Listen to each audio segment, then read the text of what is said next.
অবশ্যই চ্যানেলটি সাবস্ক্রাইব করে রাখবে। তোমাদের নিত্য নতুন video notification mobile, laptop, computer পেতে চাইলে তারা সাবস্ক্রাইব করে। Thank you so much. So now talk now go to our headbook to understand today's lesson. Build English vocabulary skill. How to increase knowledge. So get it start. Hello my dear loved viewers, I'm Muslim. Build vocabulary your skill.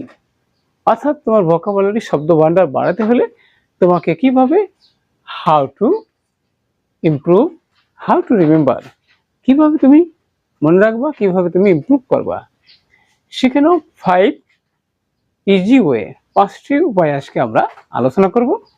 আমাদের episode হলো 237, 237তম video.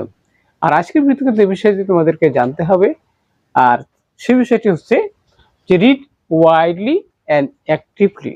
তাহলে তোমাকে পড়তে হবে ব্যাপকভাবে, আর সেটা কি সক্রিয়ভাবে তোমাদের সেগুলো অ্যাপ্লাই করতে হবে। আর একটা বিষয় আছে বন্ধুরা, যে keep A vocabulary journal or apps. Vocabulary শিখতে হলে তোমাকে অবশ্যই তোমার এই অ্যাপস অথবা প্রতিদিন প্র্যাকটিস করতে হবে ভোকাবুলারি, তাহলে কিন্তু তুমি ইংলিশে এক্সপার্ট হবা, দক্ষ হবা। নেক্সট হচ্ছে আমাদের প্লে ওয়ার্ড গেম। আরেকটা বিষয় হচ্ছে আমাদের কি ওয়ার্ড গেম অর্থাৎ শব্দ নিয়ে খেলা। সেখানে আমাদের কিন্তু সে বিষয়টা আমাদের মনের মধ্যে সেটা পার্মানেন্টলি কি লাস্ট করে।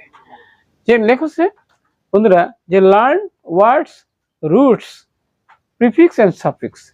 অর্থাৎ একটা শব্দ মূল শব্দ এবং এই শব্দের সাথে আমরা যে সমস্ত বর্ণ ও বর্ণসংখ্যা আগে এবং পরে মূল শব্দের সাথে যোগ করে, তাহলে সেখানে সাফিক্স এবং প্রিফিক্সের আইডিয়া আমাদের থাকতে হবে। ওকে, নেক্সট হচ্ছে বন্ধুরা যে use new words writing and speaking. আমাদের লেখা এবং স্পিকিং এর ক্ষেত্রে এই ভোকাবুলারি হাউ ইম্পর্টেন্ট, কত গুরুত্বপূর্ণ, যেটি আমাদের বিভিন্ন কলেজ